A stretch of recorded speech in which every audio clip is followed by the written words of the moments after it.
বিচের ধারে একটা ছোট্ট গ্রাম ছিল, নাম সত্যানন্দপুর। এই গ্রামের ছেলেমেয়েরা খুব মজার। কেউ দৌড়ায় কাঁকড়া ধরে, কেউ খেলে ঝিনুক দিয়ে। তবে গ্রামের এক কোণে থাকত এক ছেলে, নাম তার মিন্টু। সে ছিল খুব চালাক, কিন্তু একটা বাজে অভ্যাস ছিল সব সময় মিথ্যে বলা। একদিন গ্রামের সবাই ঝিনুক কুড়াতে গেল সাগরের ধারে, মিন্টুও গেল। সবাই বলল যে সবচেয়ে সুন্দর ঝিনুক আনতে পারবে সে হবে ঝিনুকবীর। মিন্টু ভাবল, আমি মিথ্যে বলেই জিতব। সে একটা সাদামাটা ঝিনুক তুলে বলল, এই দেখো, এটা জাদুর ঝিনুক। আমি যখনই বললাম লাড্ডু, এটা থেকে মিষ্টি বের হলো। সবাই অবাক, কেউ বিশ্বাস করল, কেউ করল না। গ্রামের বুড়ো দাদু বললেন, এটা যদি সত্যি হয় তবে ঝিনুক নিজেই প্রমাণ দেবে। এখনই বলো লাড্ডু। মিন্টু অস্বস্তিতে পড়ে বলল, আসলে এখন ঝিনুক বিরক্ত আছে, তাই কাজ করছে না।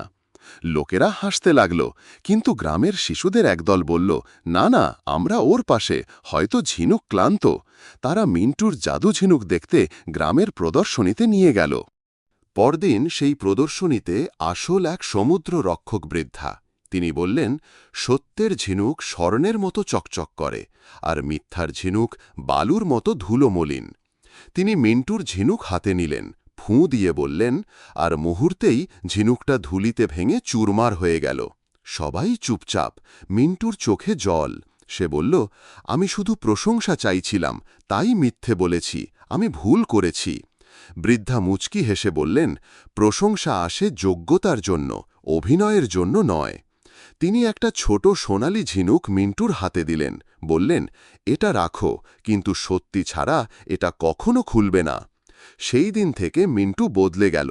সে পরিশ্রম করল, সত্য বলল, আর একদিন সত্যি সত্যি এমন ঝিনুক পেল যা খোলার সঙ্গে সঙ্গে বুদবুদের মতো মিষ্টি বেরিয়ে এলো।